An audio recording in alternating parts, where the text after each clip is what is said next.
Hello everyone, CGPSC ABCD में फिर से आपका स्वागत है। इस वीडियो के अंदर हम कंप्यूटर का 25 प्रश्नों का मॉक टेस्ट देखेंगे। मुझे लगा आपसे भी अगर हॉस्टल वार्डन की तैयारी कर ही रहे होंगे या फिर सीजी व्यापम के सारे एग्जाम की तैयारी कर ही रहे होंगे, जैसे पटवारी आरआई जितने भी एग्जाम्स आते हैं और सीजी व्यापम में कंप्यूटर के प्रश्न पूछे जाते हैं। इवन सीजीपीएससी का जो मेंस होता है उसमें भी कई सारे प्रश्न जो है कंप्यूटर से पूछे जाते हैं। तो चलिए लेट ना करते हुए हम इस टेस्ट को शुरू करते हैं और ये 25 जो प्रश्न है उसमें आप चेक करेंगे कि आपका कितना सही हो रहा है। बहुत इजी प्रश्न है पूछा रहा हूँ, ठीक है। इससे पहले भी लगभग 15 से 20 वीडियो जो है हमारे चैनल में अवेलेबल है। कंप्यूटर वाले प्लेलिस्ट में जाके आप जरूर देखें और उस टेस्ट को लगाने की कोशिश करें। बहुत अच्छे अच्छे क्वेश्चन जो है वहाँ पे हैं। तो चलिए इस 25 ईजी प्रश्नों को देखते हैं कि आपका इस 25 में से कितना सही हो रहा है। कॉमेंट करके बताएं। इसके बाद हम आगे भी इसी तरह वीडियो आपके लिए लेकर आएंगे। चलिए पहला प्रश्न, बहुत इजी प्रश्न होंगे, चेक करिए अपने आप को कि क्या आप इजी प्रश्न को भी आप हैंडल कर पा रहे हैं कि नहीं। पहला प्रश्न है कि इंटीग्रेटेड सर्किट, जिसको हम शॉर्ट में आईसी भी कहते हैं, ठीक है। तो आईसी चिप जो होता है, इंटीग्रेटेड सर्किट चिप, उसका विकास किसने किया था? CV Raman, Robert Noyce, JS Kilby या फिर बी एंड सी दोनों? सही आंसर है option number C, JS Kilby के द्वारा इंटीग्रेटेड सर्किट का विकास किया गया था। दूसरा प्रश्न है कि भारतीय सुपर कंप्यूटर का जनक कौन कहलाता है? किसको फादर ऑफ सुपर कंप्यूटर कहा जाता है? Father of Indian super computer किसको कहा जाता है? रघुनाथ माशेलकर, जयंत निरलिकर, विजय पांडुरंग भाटकर या फिर नंदन नीलेकणी? सही आंसर है ऑप्शन नंबर सी, विजय पांडुरंग भाटकर को कहा जाता है, ठीक है। तीसरा प्रश्न है कि एक बाइट किससे बनता है? 8 बीट से, 16 बीट से, 64 बीट से या फिर 32 बीट से? तो याद रखिएगा, जो एक बाइट है वो 8 बीट से मिलकर बना होता है, इसलिए सही answer option number A right answer हो जाएगा, ठीक है। चलिए चौथा प्रश्न, निम्नलिखित में कौन सा कार्य कंप्यूटर का नहीं है? ठीक है, निम्नलिखित में कौन सा कार्य कंप्यूटर का नहीं है? इनपुटिंग, प्रोसेसिंग, कंट्रोलिंग या फिर अंडरस्टैंडिंग? सही आंसर ऑप्शन नंबर डी। ये तो बहुत इजी प्रश्न है, ये तो आप सभी से बन ही गया होगा, ठीक है। कंप्यूटर क्या करता है? इनपुट लेता है, उसको प्रोसेस करता है, प्रोसेस करने के बाद कंट्रोलिंग भी करता है और फिर लास्ट में आउटपुट देता है, ठीक है। तो इस यहाँ पे तो ऑप्शन से तो यही लग रहा है कि अंडरस्टैंडिंग जो है, कंप्यूटर के पास खुद की अंडरस्टैंडिंग नहीं होती है। चलिए अगला प्रश्न, पांचवा प्रश्न है कि ट्रांजिस्टर युक्त परिपथ किस जनरेशन में प्रारंभ किया गया था? ठीक है, ट्रांजिस्टर का प्रयोग कौन से जनरेशन में किया गया था? ठीक है, आपको ये बताना है, प्रथम, द्वितीय, तृतीय या फिर चतुर्थ, कौन से जनरेशन में किया गया था? इसका सही आंसर है ऑप्शन नंबर बी, द्वितीय जनरेशन में, सेकेंड जनरेशन ऑफ कंप्यूटर में ट्रांजिस्टर का सबसे पहली बार प्रयोग किया गया था। छठवां प्रश्न है कि चार्ल्स बेबेज के साथ कार्य करने वाली महिला जिसे पहला प्रोग्रामर भी माना जाता है, ठीक है, कौन है वो? लेडी नेस्टा, लेडी फार्डर, लेडी ऑगस्टा एडा या फिर लेडी स्मिथ? कौन सा है? सही आंसर है, एक एग्जाम में कई बार पूछा जा चुका है, लेडी ऑगस्टा एडा जो है उनको विश्व की पहली कंप्यूटर प्रोग्रामर माना जाता है, जो कि चार्ल्स बेबेज के साथ काम किया था इन्होंने, और चार्ल्स बेबेज को फादर ऑफ कंप्यूटर भी कहा जाता है। सातवां प्रश्न है कि गीगो पद कंप्यूटर की किस विशेषता से संबंधित है? गीगो का फुल फॉर्म होता है गार्बेज इन गार्बेज आउट, ठीक है, ये गीगो का फुल फॉर्म होता है, जो कि कंप्यूटर की शुद्धता से संबंधित है, ठीक है। तो ऑप्शन नंबर सी बिल्कुल सही हो जाएगा। आठवां प्रश्न है, निम्न में से कौन सा एक इनपुट डिवाइस है? ठीक है, मॉनिटर, प्रिंटर, माउस या फिर स्पीकर? कौन सा जो है इनपुट डिवाइस है आपसे पूछा गया है। तो आप सभी को पता होगा यहाँ पे कि मॉनिटर हो गया एक तरह का आउटपुट डिवाइस है, प्रिंटर भी आउटपुट डिवाइस है, स्पीकर भी आउटपुट डिवाइस है, लेकिन माउस जो है वो इनपुटिंग का कार्य किया जाता है, इसलिए माउस हमारा इनपुट डिवाइस के अंदर आएगा। ये भी बहुत इजी था, आई थिंक आप सबको पता ही होगा। आठ प्रश्न हो गया। नौवां प्रश्न कि उत्पादों में छपे हुए बार कोड को पढ़ने के लिए प्रयोग किया जाता है। आप कोई भी सामान आजकल खरीद रहे होंगे तो उसमें आपने देखा होगा कि उसके ऊपर बार कोड लगे होते हैं, ऐसे खड़ी लाइन ऐसे होती है, ठीक है, उसको बार कोड कहते हैं। तो उसको रीड करने के लिए क्या चाहिए होगा?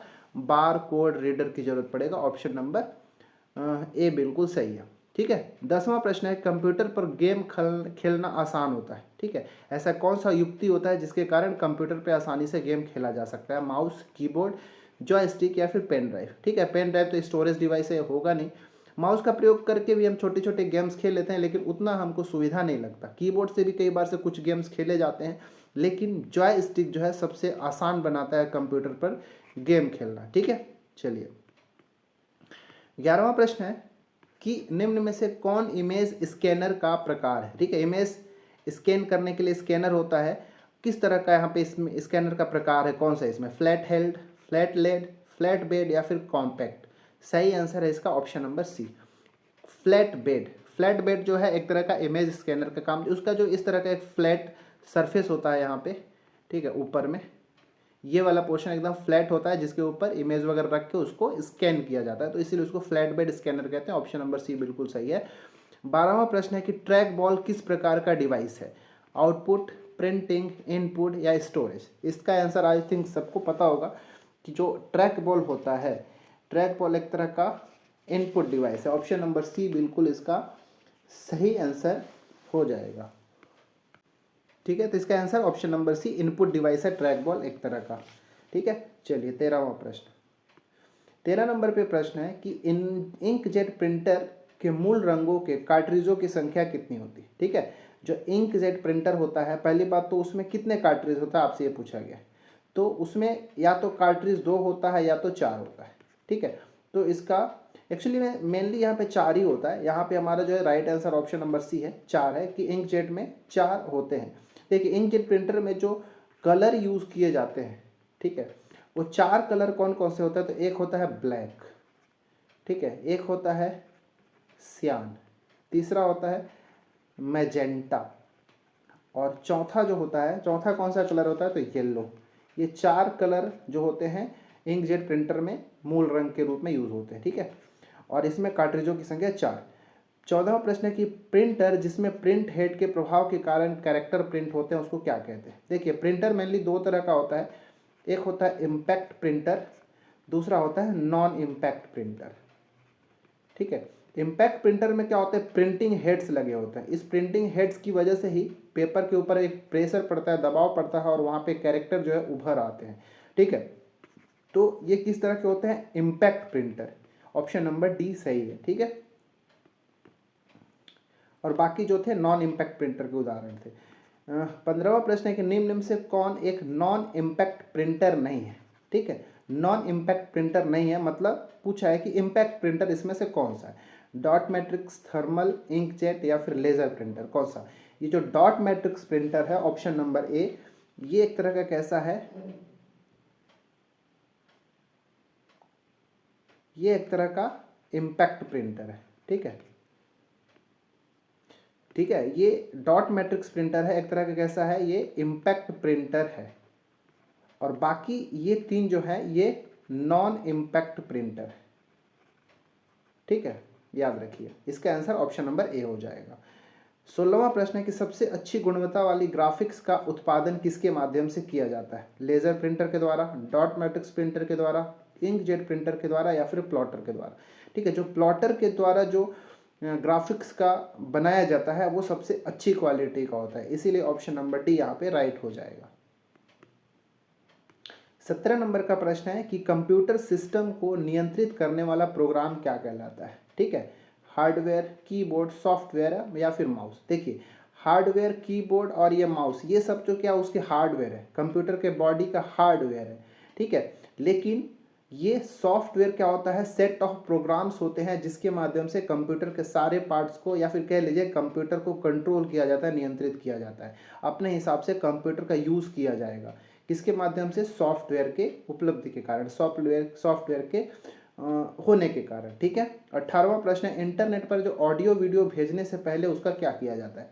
देखिए जब किसी भी ऑडियो को या वीडियो को एक से दूसरे जगह पे भेजा जाता है तो डायरेक्ट ऑडियो वीडियो के फॉर्मेट में नहीं जाता, क्योंकि कंप्यूटर उसको समझता ही नहीं, वो उसको डिजिटल लैंग्वेज में समझता है, 0 और 1 के फॉर्मेट में समझता है। इसलिए जब भी हमको ये पता नहीं चलता, क्योंकि वो अपने आप होता है। ऑडियो और वीडियो को जब भी भेजा जाता है तो सबसे पहले उसका डिजिटाइजेशन होता है, तो ऑप्शन नंबर सी डिजिटाइज्ड होगा, इसके बाद ऑडियो वीडियो जो है दूसरे जगह पर भेजा जाता है। ठीक है, 19वां प्रश्न है कि वर्तमान समय में मानक एनिमेशन फ्रेम रेट क्या है। ठीक है, मतलब एनिमेशन कैसे होता है, देखिए आपने अभी कई बार से जब शॉर्ट्स या फिर रील्स वगैरह देख रहे होंगे तो आपको कई सारे वीडियोज ऐसे मिलते होंगे जिसमें बच्चे क्या करते हैं, छोटे छोटे पेपर पर इमेज ड्रॉ करते हैं, ठीक है, तरह तरह से बना बना के, ठीक है, एक ही इमेज को अलग अलग तरीके से। ये सारे इमेज को जब एक के बाद एक चला दिया जाता है तो ऐसा लगता है कि वो जो लड़की है वो या फिर लड़का है खुद ही वो डांस कर रहा होता है। तो कैसे होता है, प्रति सेकेंड जो फ्रेम है उसकी संख्या के ऊपर डिपेंड करता है, क्योंकि ये जो फोटोज है वो एनिमेशन की तरह दिखाई देने लगते हैं। तो एक सेकेंड में, वर्तमान समय में मानक एनिमेशन के लिए एक सेकेंड में 24 फ्रेम की आवश्यकता होती है, 24 फ्रेम पर सेकेंड्स, ठीक है, मानक एनिमेशन के लिए आवश्यकता होती है। ऑप्शन नंबर बी यहाँ पे बिल्कुल सही है, ठीक है। उम्मीद है आपको समझ में आया होगा। चलिए अब 20वां प्रश्न देखते हैं। 20वां प्रश्न है कि प्रेजेंटेशन तैयार करने हेतु सामान्यतः कौन सा एप्लीकेशन का यूज़ किया जाता है, Photoshop, power point, outlook express या फिर पेंट। सही आंसर तो आई थिंक आप सबको पता होगा, option number B, Microsoft power point एक ऐसा एप्लीकेशन है जिसका यूज़ प्रेजेंटेशन तैयार करने के लिए यूज़ किया जाता है और इसका जो एक्सटेंशन होता है PPT, ठीक है, पावर पॉइंट, ठीक है, याद रखिएगा। 21 नंबर पे प्रश्न है कि माइक्रोसॉफ्ट वर्ड फाइल का डिफॉल्ट प्रारूप या एक्सटेंशन क्या होता है, .dotm, .doc, .wbk या फिर .dot। सही आंसर है option number D. Word files जो होते हैं उसका डिफॉल्ट प्रारूप क्या होता है, .doc। अगर किसी भी वर्ड फाइल को आप सेव करेंगे, जैसे मैं मान लो txt करके सेव करता हूँ, तो डॉट या फिर वीडियो मैं कोई भी फाइल नाम लिख लेता हूँ, ठीक है, जैसे फाइल लिखता हूँ तो फाइल .doc, इस तरह से वो जो है सेव होगा, ये उसका डिफ़ॉल्ट एक्सटेंशन होता है। 22वां, वर्ड प्रोसेसिंग में किस शॉर्टकट की का उपयोग स्पेलिंग और ग्रामर चेक के लिए किया जाता है। ये बहुत इंपॉर्टेंट है दोस्तों, कई बार से इसको पूछा जाता है। इसका right answer option number D, F7 shortcut की का यूज़ किया जाता है स्पेलिंग चेक करने के लिए और ग्रामर चेक करने के लिए, इसलिए इसका आंसर ऑप्शन नंबर डी हो जाएगा। 23वां प्रश्न है कि कर्सर को टेक्स्ट की शुरुआत में ले जाने के लिए कौन सा शॉर्टकट कुंजी है। ये भी पूछा जा चुका है, ये भी इंपॉर्टेंट है, ठीक है। जैसे आप कोई फाइल में आप नीचे, आपका कर्सर जो है नीचे किसी लाइन में पहुंच गया और आप चाहते हैं कि कर्सर जो है ऊपर सबसे टॉप वाले लाइन पे चला जाए, शुरुआत में चला जाए, तो उसके लिए आपको होम बटन को क्लिक करना होगा। जब आप होम को क्लिक करेंगे तो कर्सर अपने आप जो है शुरुआत में चला जाएगा।